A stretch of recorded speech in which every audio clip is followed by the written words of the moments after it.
In this episode, I'll be giving my review for the 2010 film Black Swan. So let's dive right into Black Swan. Do something, man. People are questioning you. Shut up. Shut up. Okay, yep, do that. Sure, guys. Stupid and dumb. Just an idiot. Get your shit together, son. Fuck it. I loved it. Welcome to the dub cast.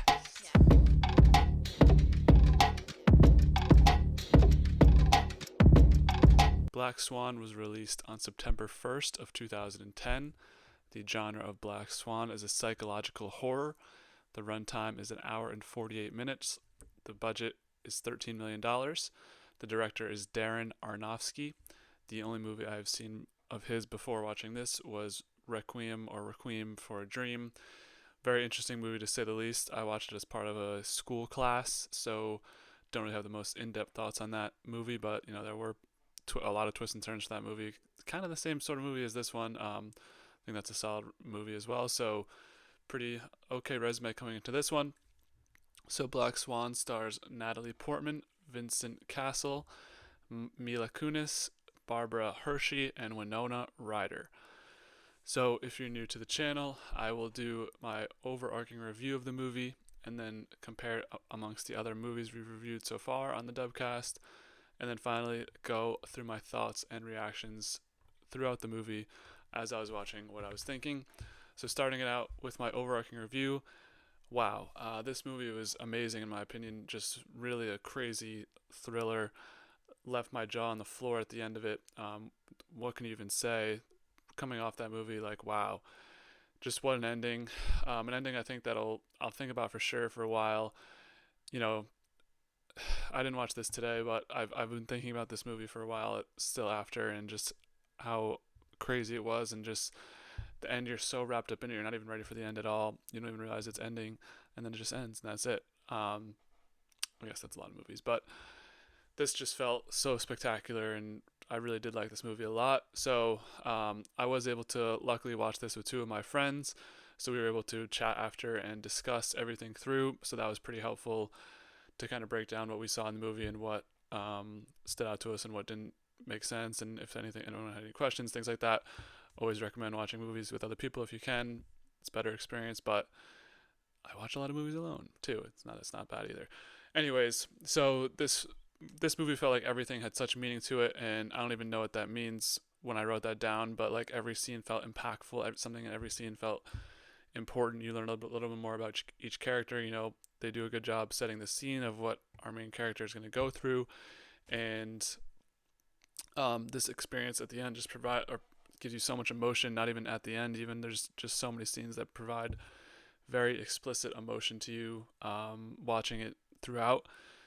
So there's also just so many intricate details with not only the main character but her mother, Lily, and just her obsessions with everything. And I think that showed how much they cared building this movie up and putting the pieces together for this movie. Just how detailed everything was. That I did notice that popped out to me. So I want to give credit for that. So a little bit of downsides. The sexual stuff I thought was a little bit out of place. I'm not against the idea of it, but it just felt a little bit out of place in the movie. And I understand that it kind of relates to what she was going through at the time. She's alone, and then she has these like the voice in her head's telling her to do it, or it's or her coach is telling her to do it, so she does it because that's the only person that she listens to, basically. Anyways, I don't know. It felt a bit much, especially some of the scenes. They go very in depth. I'm not complaining about what we saw in the scene, just as an honest man, but it felt like some of that was out of place. It felt like retrospectively, like looking back in the movie now, it felt like we didn't really need all that. What did that necessarily add to the movie? But it didn't hurt the movie too much, in my opinion. Just a small little note there. So give Natalie Portman all the awards for her performance in this movie. It was amazing. One of the best performances in a movie I've seen. She did win Best Actress for this movie, so they did give her the awards. Here I am reviewing it 14 years later, but anyways, that's not the point. So the ending was just so abrupt, but everything that happened was quote unquote perfect, as Nina would say. And so I think this is really just an interesting way to watch everything play out, especially watch the characters around her. Um, Her mother, Lily, and impact her throughout the film. We see how she changes from, how she is at the beginning of the film, this kind of shy, like naive, innocent girl who just wants to like move up in the company, to like this very confident, does drugs, other stuff. It just becomes more and more out there, as one would say. Um, but so I think that transformation was crazy throughout the film. I think Lily being this manifestation in her mind of what she needed to do in order to fulfill the Black Swan part of the role. That's my theory on what Lily meant to the story, and I think that's pretty baseline theory and analysis. But it seemed like every time Lily popped into the picture, she was telling her to do something that would help her embrace her quote unquote like Black Swan side of herself. So maybe that's where the sexual stuff comes in as well. Now that I'm talking it through, but there was a lot of symbolism in this movie. I'm out of breath. It's crazy. So the guy, the coach, the director of the program, obviously was a little bit creepy, as one would be in this type of movies. Also, I think that's pretty accurate to real life. We saw, with the gymnastics, Dr. Nasser, these things do happen. And, now luckily we had the Me Too movement, so these things are less commonplace. But this definitely does happen where there's these creepy guys in positions of power, and there's nothing really someone like Nina could do to move up in the company without obliging by some of his advances. So I do think it speaks a lot for males in this sort of role, like I said before. The dancing also was crazy choreographed. I did see something online that maybe Natalie Portman didn't do all the scenes by herself. She had a stunt double who did a lot of the dancing scenes, so shout out to that stunt double. But shout out to Natalie Portman for the scenes she did do, the dancing scenes. So I also feel like this was a good movie explaining a disorder, as we see her issue with scratching her rash on her back get worse and worse, and also her hallucinations get worse and worse throughout the film. Obsession, some sort of obsession disorder. I don't know the exact name for it. You can probably look it up, but they did a really good job explaining her condition and explaining what that meant and how that affected her throughout the film. So my score, I'm landing this in 8.5. Just thought it was a really good movie. Would recommend this to everyone to watch at least once. It did win all the awards. It was just like, I'm still thinking about this movie, watching it, having not watched it today, just a couple of days ago. But I'd recommend this to a lot of people, mostly everyone. This was just must see, must see. So where does this movie compare amongst the other movies we reviewed so far on the Dubcast? So this is movie number 29 that we've reviewed so far. This is number 7, so very high on the list, 7 of 29. So of the movies we reviewed so far, I don't really have anything to directly compare it against, as this was a pretty unique movie, and the ballet and all that stuff. So now 8 now have the most popular score on the Dubcast. Maybe I'm being too high on all these movies. Now having two rows forming, may need to break up the fields, do 8.4 to 8.0 and 8.5 to 8.9, but we'll see about that. 8's remain to be the most popular score. We'll see if something changes about that. So now let's get into my thoughts and reactions about the film. I will say this one will be a lot briefer than our usual film reviews, because I didn't take notes on my computer. I took notes on my phone, and I was also watching with my friends. I don't want to be like on my phone the whole time taking notes, so kept it brief on the notes. So this will be a little bit shorter. Sorry for that. Maybe one day I can come back and do a Redux review and make this video like 50 minutes, but it doesn't matter. Timing doesn't matter. So let's get into my thoughts and reactions. So at the beginning, I thought Nina's taking this whole thing a little bit too seriously. Especially at the beginning, they're like stretching on the dance floor, and it's like, how does the director know who's good and who's not good based on a stretch? I guess me not really knowing a lot about ballet and how those type of things works, then I guess some of these concepts are a little bit foreign to me. Maybe he's just picking his favorites. I don't know, but that part seemed odd to me. And I also thought she was going a little too hard, but that's not even the freaking start of it. So strap in, dude, because that was nothing. So, initial impression of the mom, I thought she was a good calming presence that she should listen to. I was completely wrong on that. Her mom is just kind of a piece of shit, like trying to keep her as a kid, to keep her innocence and not let her go out in the world and do her own thing. She still lives with her mom. I think she's like supposed to be mid-20s. Her mom calls her all the time, and it's kind of like a helicopter parent. So that's obviously a bad influence. So wrong again on this one. My takes to start the movie were not good. So, of course, the director of the theater program just goes straight for the sexual assault after Nina asks for a promotion and to be the White Swan and get the main role. He's like, well, what can you give me? I think he grabs her butt, grips her. You know, she clearly was not consenting in the situation, but like I mentioned before, it's hard to watch men in positions of power like this because this did happen all the time. I'm assuming, in especially scenes like this. So, you know, it sucks, and this guy sucks. Obviously, throughout the whole film, he's just kind of very manipulative and thinks that he can do whatever he wants because he's the manager of this theater program and is very high esteemed for his plays. So we met Beth. She is retiring, so he gives a little speech about her before introducing Nina. It creeps her out. So she walks out of the gala, kind of the room. Um, he kept calling her a little princess, and that's something that gets expounded upon a little bit later with him calling Nina little princess. I think that's like his term of endearment for the people he thinks he can control, and you know, the people who he has an attraction for and thinks that people love as a dancer and can fulfill their biggest role, you know. So we learn right away that, you know, there is a little bit of a history here and there's something going on, as Beth was kind of what Nina is now. She was that to him before. So Beth is out of the picture. She's going to retire, but she's not done in this movie yet for sure. So we learn early on as well that she has visions of herself bleeding extremely, and some of these visions were very odd. I didn't realize that the monster that kept coming was just the Black Swan costume. That kind of connected later on because we don't really see the Black Swan costume early on in the movie, but her when she has these like hallucinations, they're kind of scary.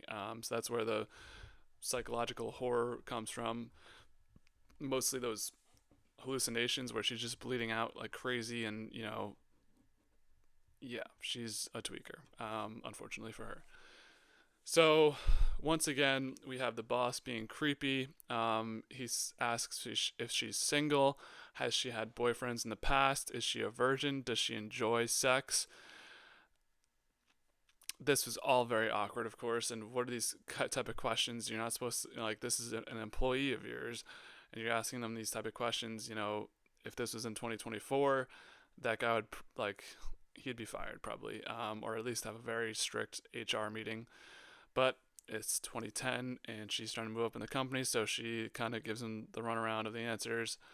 So he gives her homework to go and touch herself, which is what she does while her mom sleeps right next to her in the bed in her bedroom.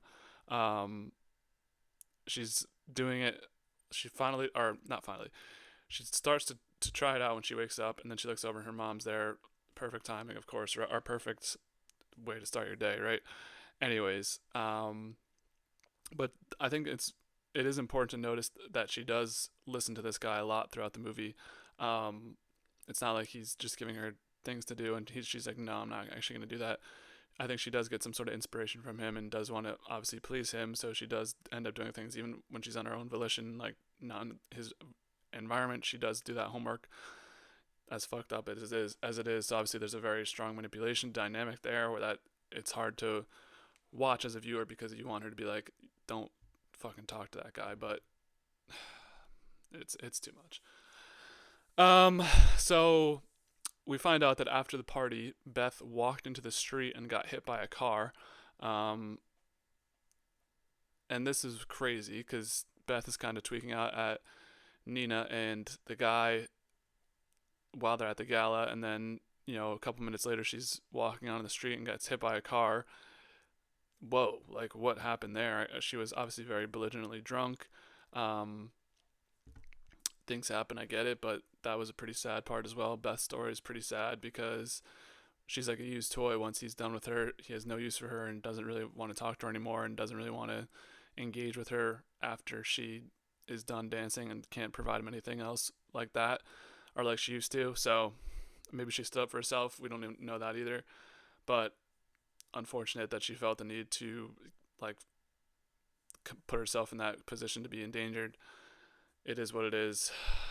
Well, I shouldn't say that, but this was a sad scene because, you know, I think that as the audience, we're not even supposed to like Beth, but it was like, wow, she's just gonna do that. That's pretty sad. And they all talk about it at work and whatever. So one of the main tics or obsessions that Nina has throughout the film is she has this little rash on her back that she scratches whenever she's stressed, and it starts to bleed and gets worse and worse throughout the movie. Obviously, as she becomes more and more stressed, trying to take on this main role of being the White Swan in the play, or not in the play, in the ballet. And her mom like does all these things to try and prevent her from scratching her back, like cutting her nails, bandaging, and all that. It just, this is an obsession, and it's not going to work because this rash is very prominent throughout the film. So the once again we have another confrontation between the director of the ballet and Nina. He touches her again, and forces her to miss him, and he says you need to let it go. He's like trying to prove a point about seducing, I think, in the scene, but it all comes off creepy, and it's just like every time these two are on the scene together, it was bad because obviously they do a good job acting, but it's just so awkward for Nina. You can tell she's not really into it, but she has to stick along for her position in the company now. So she comes back from a hard day at work. Not a hard day like she worked hard. It was just like a hard day because she had to deal with that guy again. She's not nailing the dance as much as she wants to. She needs to embrace her black swan more. And Lily is there. Oh, she was crying. And she doesn't come back. She comes back to her studio and she's crying. And Lily sees her and she mentions it to the coach or the director of the program that Nina was crying. And now that he knows, he asks Nina about it, and she gets all like weirded out about it. She thinks it's a bad thing, but I think that could have been helpful because he wants her to just be more emotional, let her emotions out. As fucked up as he is, I don't need to say that every time, but this gets back to Nina now, and she goes to confront Lily about it, and Lily just continues to be this like manifestation of everything that she thinks is wrong with what is happening. Like everything that's going wrong in her life or all of her problems are because of Lily. I think those were the things she needed to jump through. Like, you shouldn't care if he knows that you're crying, things like that. Like, be a little more self-confident, believe in yourself, don't take everything so seriously. That all could have been learned, but it is what it is. Obviously, she's gonna do what she does. So after she confronts Lily, it's kind of like a little bit of a catfight in the studio, and then once she gets back home, Lily comes all the way from her far away to apologize to Nina about what she said. She shouldn't have said anything. Yes, good job apologizing. So they go out and they're having dinner, and Lily wants to quote unquote roll and do drugs that make you like, I don't know, some sort of like, what's the word I'm looking for? Maybe it was Xanax, one of those types of drugs that you're just like, it's a party drug. So she's doing that, she's rolling. And then this is the one thing I will say, because I was defending Lily, but the only thing you can say is why would she drug her? Like, at least tell her I put that in your drink. She doesn't even tell her throughout the whole movie, and then Nina just gets fucked up. Maybe we missed the scene where Nina was like, oh yeah, I'll take the drugs, and she blamed that on Lily dousing her. But this was fucked up. Like, this was bad. If someone douses you with a drug like that, and that's supposed to be your friend, it's not even like, that was bad. So that's where I'm like, I can't fully back Lily. I do think Lily did have good intentions, though. I mean, she came all the way to her house, apologized to her, but this was indefensible. Fuck Lily for that.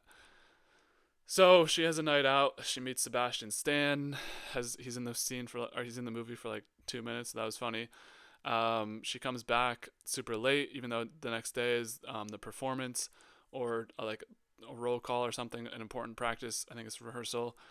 So the mom stays up all night waiting for her to come back, and yeah, the mom might be a little psycho. So she comes into the room, is just like, get out. She's with Lily at this time, and they're gonna, go into the bedroom, get it on, and she wants her mom out of there, screaming at her mom, locks the door. Obviously, at this point, we think the mom's a little bit weird because she's following her into the room and not letting her have alone time with this person she's with. But we find out the next morning that Lily didn't actually stay over because she's like, I was never at your house unless you have a dick and your name was Jacob or something. She went home with a different guy. So Nina just came up, or Nina came back all by herself and was imagining Lily with her. So that was, was it the drugs? Was that what she wanted to imagine? It's not really it's not explained like that, but this was getting where it started to get really bad. So of course, when she is super late in the morning because she's hungover and still a little bit coming down from the drugs, Lily is practicing for her role, the one that she's worked so hard to be in and achieve. And yeah, this doesn't go over well as Lily is this kind of main adversary for herself. She takes this personally. Is like, why would you practice for this? Why would you pick Lily of all people? It's just Lily is just this manifestation again that she is jealous. She has envy, so this is going to end up helping her. I think the guy knows that by putting Lily into that position. I think he knows there's some sort of dynamic there. So now the visions are getting even worse and worse as it gets closer to the performance. So she imagines Lily and the director of the program together, kissing, like dating basically, which, I mean, I struggle back and forth whether she actually wanted to be with the director. I think she likes the idea of it because she thinks that would give her the inside track to be the best, most successful dancer in the company. I'm not sure if that's actually what she wanted, and maybe she was just a victim of assault as well because he's assaulted her multiple times before this. And I'm forgetting, and if this is wrong, like, I'm sorry that I'm saying this, but I think there's something where if you like think about your sexual assaulter and